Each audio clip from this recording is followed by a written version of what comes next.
শিক্ষার্থী বন্ধুরা, আসসালামু আলাইকুম। আশা করি সবাই ভালো আছো। তো বন্ধুরা, আজকে আমরা যে ভিডিও টিউটোরিয়ালটি বানাতে যাচ্ছি সেটা হচ্ছে মাইক্রোসফট ওয়ার্ডের পেজ লেআউট মেনু। তো আমরা জানি মাইক্রোসফট ওয়ার্ডের 4টি মেনু আছে, ইম্পর্টেন্ট মেনু। একটা হচ্ছে ফাইল মেনু, একটা হচ্ছে হোম মেনু, তারপর ইনসার্ট মেনু, তারপর পেজ লেআউট মেনু। আর আজকে আমরা যে ভিডিও টিউটোরিয়াল বানাতে যাচ্ছি সেটা হচ্ছে পেজ লেআউট মেনু বন্ধুরা। এর আগে আজকের ভিডিও টিউটোরিয়ালের আগেও আমরা আরও 5টি ভিডিও টিউটোরিয়াল অর্থাৎ আমাদের লাইভ ক্লাস আমাদের চ্যানেলে আপলোড দিয়েছি। তো বন্ধুরা, আমি মোহাম্মদ নাসিরউদ্দিন এক্সপ্লোর আইটির পক্ষ থেকে সবাইকে স্বাগত জানিয়ে শুরু করছি আমাদের আজকের ভিডিও টিউটোরিয়ালটি। তো চলো বন্ধুরা, আমার স্ক্রিনে চলে যাচ্ছি। তো এখানে প্রথমে আছে মার্জিন। আমরা এই যে কাজগুলো এখানে দেখা যাচ্ছে, কালার, থিম, এই কাজগুলো আমরা হোম মেনুতে করে আসছি। এখানে হালকা কিছু পরিবর্তন আছে। তো আমরা এখান থেকে শুরু করি। মার্জিন থেকে আমরা চলে যাচ্ছি কাস্টম মার্জিনে। তো কাস্টম মার্জিন এখানে প্রথমে আছে পেজ সেটআপ। এই যে বক্সটি এসেছে dialog box, page setup dialog box. Page setup dialog box থেকে আমরা চলে যাব মার্জিনে। তো এখানে টপ আছে 1 ইঞ্চি, বটম আছে 1 ইঞ্চি, লেফট আছে 1 ইঞ্চি, রাইট আছে 1 ইঞ্চি। তার মানে এই একটা পেজের চতুর্দিকে অর্থাৎ উপরে, বামে, ডানে, নিচে চতুর্দিকে কিন্তু ডিফল্ট 1 ইঞ্চি করে প্লেন থাকে। এখানে প্রিভিউ দেখা যাচ্ছে। তো আমরা যদি চাই যে আমার টপে কমাবো বা বাড়াবো, তো আমরা যদি এখানে উপরে ক্লিক করি, যেমন উপরে আমরা ক্লিক করলাম, এই যে উপরে ক্লিক করলে এই যে কমটা নিচের দিকে কিন্তু কমতে আছে। তার মানে আমরা এখন 1.5 এতটুকু খালি রাখবো উপরের দিকে, পেজের উপরের দিকে। আচ্ছা, আর যদি আমরা এটা এইভাবে করে দিই, এখন 2 ইঞ্চি খালি আছে উপরের দিকে, যেখানে দেখা যাচ্ছে 2 ইঞ্চি। আর যদি আমরা আরো কমাতে চাই, দেন এক্ষেত্রে যদি আমরা একেবারেই কমাতে চাই, মানে 1 ইঞ্চির নিচে আমরা হাফ ইঞ্চি করে দিলাম, দেন হাফ ইঞ্চি হচ্ছে একেবারেই লেগে যাবে। তো আমার এমন কিছু লেখা থাকতে পারে যে লেখাগুলো আমার একটা পেজের মধ্যে আটাতে হবে। দেন সেক্ষেত্রে আমরা হয়তো এই টপে অথবা বামে এবং লেফটে, তারপর হচ্ছে রাইটে আমরা কমিয়ে দিতে পারি। দেন তাহলে আমার অনেকগুলো লেখা কেটে যাবে একটা পেজের মধ্যে। যদি এরকম হয়ে থাকে দেন সেক্ষেত্রে আমরা এটা করতে পারি। আর নরমালি 1 ইঞ্চি করে খালি থাকে, অথবা আমরা বাড়াতেও পারি এইভাবে করে। যেমন আমরা স্টামে যদি প্রিন্ট করি, দেন সেক্ষেত্রে আমাকে 3 থেকে 4 ইঞ্চি বাড়াতে হবে। তো সেক্ষেত্রে এখান থেকে আমরা বাড়িয়ে দেবো, এইভাবে করে আমরা বাড়িয়ে দেবো। তো এই প্রত্যেকটা কাজ হচ্ছে এরকম করে যে বাড়ানো এবং কমানো, এটাকে আমরা মার্জিন বলে থাকি। দেন ওরিয়েন্টেশন হচ্ছে প্রোটেক্ট এবং ল্যান্ডস্কেপ। এখন যেটা আছে এটা হচ্ছে প্রোটেক্ট, মানে খাড়াখাড়ি যে পেজটা থাকে অর্থাৎ ভার্টিক্যাল যে পেজটা থাকে সেটাকে আমরা বলি প্রোটেক্ট। হ্যাঁ, আর যদি আমরা এভাবে করে পেতে চাই, আমরা এই যে আমার পেজটা ঠিক ল্যান্ডস্কেপ হয়ে যাবে, যেটাকে আমরা বলি হরিজন্টাল। তো হরিজন্টাল এই যে এরকম হয়ে যাবে, আপনার যে লেখাগুলো থাকবে সেই লেখাগুলো এইভাবে করে প্রিন্ট হবে। তো আমরা যদি আমাদের পেজটাকে যদি প্রোটেক্ট করতে চাই, যেখানে সেক্ষেত্রে আমরা প্রোটেক্টে ক্লিক করতে পারি। আর যদি আমরা ল্যান্ডস্কেপ করতে চাই, আমরা ল্যান্ডস্কেপে ক্লিক করে রাখতে পারি। দেন অবশ্যই এই সেটআপটা আপনাকে এখান থেকে করে যেতে হবে। দেন আমাদের মার্জিনগুলো সবকিছু ঠিক হবে, আমরা ওকে দিব। আর তারপরে আছে আমাদের পেপারটা হচ্ছে কি, যেমন আমরা যেই পেপারটাতে প্রিন্ট দিব সেই পেপারটা কোন সাইজের আমাকে এটা এখান থেকে নির্ধারণ করে দিতে হবে। যেমন এখানে যে ডিফল্ট দেওয়া আছে লেটার সাইজ, আমরা চাইলে এখান থেকে লিগ্যাল সাইজ আছে, তারপর হচ্ছে A4 সাইজ, এই যে A4 সাইজ আছে। নরমালি হচ্ছে অফিশিয়াল যে পেজগুলো আমরা ব্যবহার করি সেটি হচ্ছে A4 সাইজ। দেন আমরা স্টামে যে প্রিন্ট করি অর্থাৎ দলিলে, সেটা কিন্তু লিগ্যাল সাইজ, এই যে লিগ্যাল সাইজ। অথবা এই টাইপসের যে পেজগুলো আছে লম্বা করে, সেটাকে আমরা লিগ্যাল সাইজ বলি। তো লিগ্যাল সাইজ অবশ্যই আপনাকে দিতে হবে। যদি আপনি দলিলের মধ্যে অথবা স্টামের মধ্যে যদি প্রিন্ট করতে চান, অবশ্যই আপনাকে লিগ্যাল সাইজ দিতে হবে এখান থেকে, যেমন এই যে পেজটা লম্বা হয়ে গেছে। তো এইভাবে করে আপনার যে সাইজগুলো এখানে আছে, এই সাইজগুলোর এগুলো আপনার মানে আপনার যে পেজটা আছে এই সাইজগুলোর মধ্যে পড়ে না। দেন আপনার নতুন করে কোনো একটা সাইজ দিতে হবে। দেন সেক্ষেত্রে আমরা কাস্টম সাইজ দিতে পারি এখান থেকে। আচ্ছা, কাস্টম সাইজ হচ্ছে এখানে ওয়াইড তো আছে, হাইট তো আছে, এটাই আছে। তো আমি চাইলে এখান থেকে আমরা চেঞ্জ করতে পারি, যে চেঞ্জ করে দিতে পারি আমার মতো করে, আমি এখান থেকে কাস্টম করতে পারবো। আচ্ছা, এই যে এখান থেকে আমার মতো করে আমি একেবারে কমাতে পারি, একেবারে ছোট করতে পারি, এখান থেকে কমাতে পারি। আর আমরা ওভারঅল দেখার জন্য সেটাতে আমরা লেআউটে ক্লিক করলাম, এই লেআউটটা দেখা যাচ্ছে এখানে। আর এটাই ছিল বন্ধুরা পেজ সেটআপ আমাদের, যেটা আমরা এখান থেকে মার্জিনে ক্লিক করে আসছি, মার্জিন থেকে ক্লিক করে আমরা আসছি। আচ্ছা, তারপরে এখানে যে কাজটা আমরা দেখেছিলাম যে ওরিয়েন্টেশন, এই যে এখানে ওরিয়েন্টেশন, এটা এখানে আলাদা করে একটা মেনু দেওয়া আছে ওরিয়েন্টেশন, এই যে প্রোটেক্ট এবং ল্যান্ডস্কেপ। সাইজটার জন্য আলাদা করে একটা মেনু দেওয়া আছে সাইজ, যেটা আমরা ওইখান থেকে করে আসছি। আর কলামটা হচ্ছে যেমন আমরা আমাদের যে পেজটা আছে, এই পেজটা যদি আমরা ওয়ান কলাম অলরেডি ওয়ান কলামে আছে, যেমন আমরা যদি 2 কলামে ভাগ করতে চাই, 2 কলামে ক্লিক করব, দেন 3 তে ক্লিক করব। এই যে আমি এখানে 3টা কলামে ভাগ করে আসলাম। দেন আমি যদি এখান থেকে কোনো কিছু প্রিন্ট করি, এই যে আমি কোনো কিছু টাইপ করি, দেন এক্ষেত্রে আমরা ধরে রাখলাম, এন্টার চেপে আমি স্কিপ করে যাচ্ছি। অথবা চাইলে আমরা কোনো টেক্সট এনে এখানে দিতে পারতাম, সেই টেক্সটগুলো দেওয়ার পরে আমাদের কলামে ভাগ করলে আলাদা আলাদা কলাম হয়ে যেত। তো আমরা আগে কলামটা ভাগ করে আসছি, দেন আমরা টাইপ করতেছি। এই যে এইভাবে করে আমরা যদি আমার পেজটাকে কলামে ভাগ করতে চাই, দেন আমি এখান থেকে কলামটা সিলেক্ট করে আসবো, দেন আমার লেখাগুলো এইভাবে কলামে ভাগ হয়ে যাবে।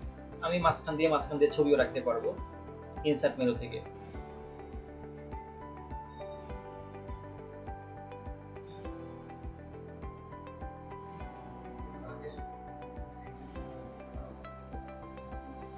এই তাহলে আমরা এখানে 3টা কলাম রেখেছি এই জায়গাটায় কলামে।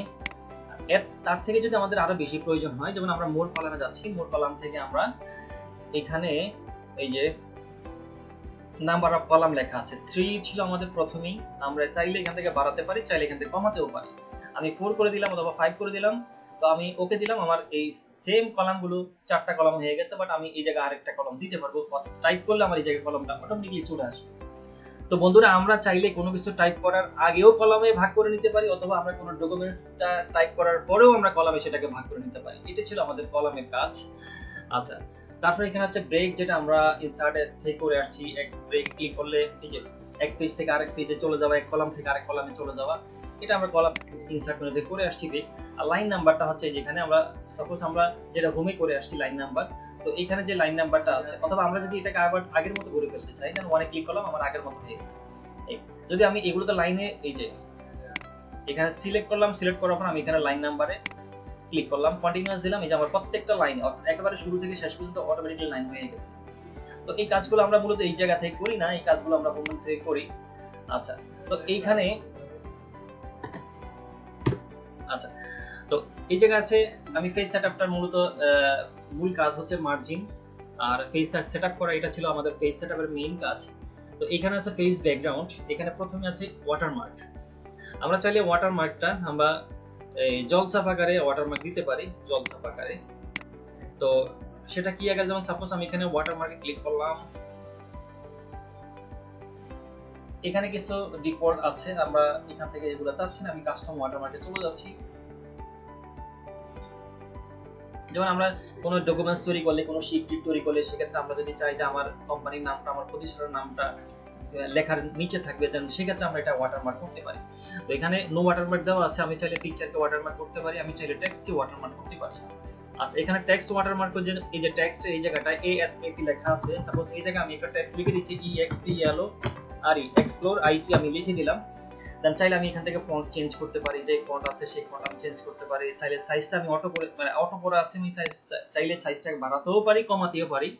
দেন কালার আছে, এখানে কালারটা চাইলে আমি একটু হালকা করে দিতে পারি, অথবা আরেকটু গাঢ় করে দিলাম কালারটা। এবার আমি অ্যাপ্লাই করলাম, এই যে আমার এটা এক্সপ্লয়েটি লেখাটা চলে আসছে, এক্সপ্লয়েটি লেখাটা চলে আসছে। তো আমরা চাইলে এখন দেখেন আমি এখানে ক্লিক করলাম, এই যে আমি টাইপ করলাম, এই যে আমার লেখাটার উপরে দিয়ে আমি এখন একটা ডকুমেন্টস রেডি করতে পারবো। তো বন্ধুরা, আমরা যদি কোনো শীটের মধ্যে এভাবে করে জলছাপ আকারে কোনো কিছু দিতে চাই লেখাকে, সেক্ষেত্রে আমরা ওয়াটারমার্ক করব। তো এতক্ষণ আমরা যেটা করলাম সেটা হচ্ছে টেক্সট। আর যদি আমরা কোনো ছবিকে দিতে চাই, আমরা কোনো একটা ছবিকে ওয়াটারমার্ক করতে চাই, দেন সেক্ষেত্রে আমরা পিকচারে ক্লিক করলাম, দেন সিলেক্ট পিকচারে ক্লিক করলাম। সিলেক্ট পিকচার থেকে আমরা এখান থেকে আমরা কোন একটা ছবিকে আমরা দিব। সাপোজ আমরা এখান থেকে এই ছবিটাকে দিতে চাই, এটাকে ইনসার্ট করে দিলাম, তারপর অ্যাপ্লাই দিলাম, ক্লোজ করে দিলাম। এই যে আমার এই ছবিটা চলে আসছে। হ্যাঁ, এটা অবশ্যই প্রিন্ট হবে, বাট এইভাবেই করে প্রিন্ট হবে। তাহলে আমরা ওয়াটারমার্ক থেকে যদি আমরা কোনো লেখাও দিতে না চাই, আমরা যদি কোনো ছবিও দিতে না চাই, দেন আমরা নো ওয়াটারমার্ক করে দিব, ওকে দিব, হয়ে গেল। এটা ছিল আমাদের ওয়াটারমার্ক। এবার আসুন পেজ কালার। যদি এগুলো কোনো প্রয়োজন হয় না তেমন একটা, পেজটাকে সুন্দর করে সাজিয়ে রাখার জন্য আমরা এইভাবে করে কালার দিয়ে থাকি। এখান থেকে যদি আমরা কোনো কালার দিতে না চাই, দেন সেক্ষেত্রে নো কালার দিতে পারি। মোর কালার আছে, আরো কালার আছে, এখান থেকে অনেক কালার, আপনি আপনার ইচ্ছা মতো করে আপনি এখান থেকে কালার দিতে পারেন। তবে এই কালারটা কিন্তু ডকুমেন্ট জাস্ট সুন্দর করে রাখার জন্য, দেখার জন্য, বাট এটা কিন্তু প্রিন্ট হবে না। ফাইল ইফেক্টে যদি আমি যাই, তাহলে এখানে আরো কিছু ধরনের স্টাইল আছে, যেমন টু কালার। এখানে আমরা চাইলে এখান থেকে কালার স্টাইলগুলো চেঞ্জ করতে পারি টু কালার দিয়ে। এই একটা কালার এখানে দিলাম, রেড দিলাম, এখানে আরেকটা কালার দিলাম, অন্য কালার দিলাম। তো এইভাবে করে আমরা কালার মিক্স করতে পারি। ওকে দিলাম, এই কালারটা চেঞ্জ হয়ে গেছে। আমি আবার যাচ্ছি, আবার ওই ফিল ইফেক্টে গেলাম, এখান থেকে টেক্সট আছে, টেক্সট আমি চাইলে এই ধরনের স্টাইলগুলো দিতে পারি টেক্সট থেকে।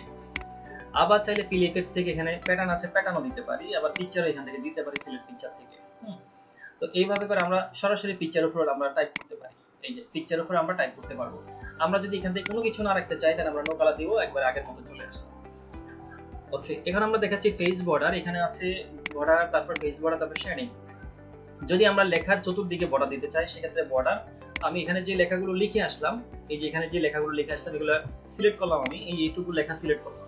আমি চাচ্ছি এই লেখাটা চতুর্দিকে আমি বর্ডার দিব, তাহলে ফেস বর্ডারে ক্লিক করলাম, এই যে বর্ডারে ক্লিক করলাম, বর্ডার থেকে এখানে কোন একটা স্টাইল চুজ করলাম, আমরা যে স্টাইলে দিতে চাই দেন আমরা এখান থেকে কালার দিতে পারি। ওকে দিলাম, এই যে আমার এখান থেকে এই বর্ডারটা হয়ে গেল। অর্থাৎ এটা হচ্ছে লেখার চতুর্দিকে বর্ডার দেওয়া, যেটি প্রথমে ছিল ফেস বর্ডার আকারে, এই যে বর্ডার আকারে, সরি বর্ডার আকারে, তারপর হচ্ছে ফেস বর্ডার, অর্থাৎ একটা ফিস্টার চতুর্দিকে বর্ডার দেওয়া। তো আমরা এখানে কোন একটা স্টাইলকে দিতে চাই, যেমন এখানে অনেকগুলো স্টাইল আছে, এই অনেক স্টাইল আছে, এটা রাখতে চাই, যে ওকে দিলাম, আমার এই যে চতুর্দিকে বর্ডার হয়ে গেল। আমি যদি বিভিন্ন ধরনের স্টাইল দিতে চাই দেন সেক্ষেত্রে আমরা এখান থেকে কালারও আমরা দিতে পারবো, এই যে কালার দেওয়া যাবে, এখান থেকে এটা মোটা করা যাবে, এখান থেকে আমরা কালার স্টাইল দিতে পারবো। আমি অনেক ধরনের সিম্বল এখানে আছে, হ্যাঁ, এই যে আর্ট থেকে, আমরা এটা আর্ট থেকে আসলাম, তো এইখান থেকে আমরা সাপোজ এটা দিলাম, ওকে দিলাম, যে আমার এটা একেবারে একটা ফুলের মতো করে সুন্দর একটা বর্ডার হয়ে গেল। অফিসিয়ালি সাধারণত এই বর্ডার গুলো ব্যবহার করা হয় না, অফিসিয়ালি সাধারণত এই ধরনের বর্ডার হয়, যেটা আমি এখন দিব। এই যে আমরা এই ধরনের বর্ডার ব্যবহার করতে পারি অফিসিয়ালি, এই ধরনের বর্ডার। সো আমরা একটু টাইমস আমরা এটাকে প্রিন্ট প্রিভিউ করে দেখি, কন্ট্রোল F2 দিলাম, আমরা এই যে প্রিন্ট প্রিভিউ দেখলাম।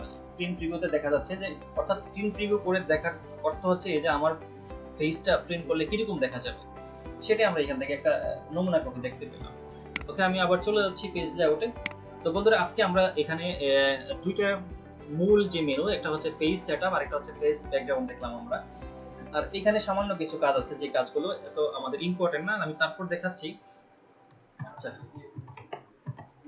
তো আমরা যদি এরকম কোনো কিছু, সাপোজ এই যে আমার একটা ডকুমেন্ট আছে, এখান থেকে আমি যদি এটা এই যে ইনডেন্ট করি, তো ইনডেন্ট আমি ক্লিক করলে এই যে একসাথে আমার সবগুলো লেখা ডান দিকে চলে যাচ্ছে।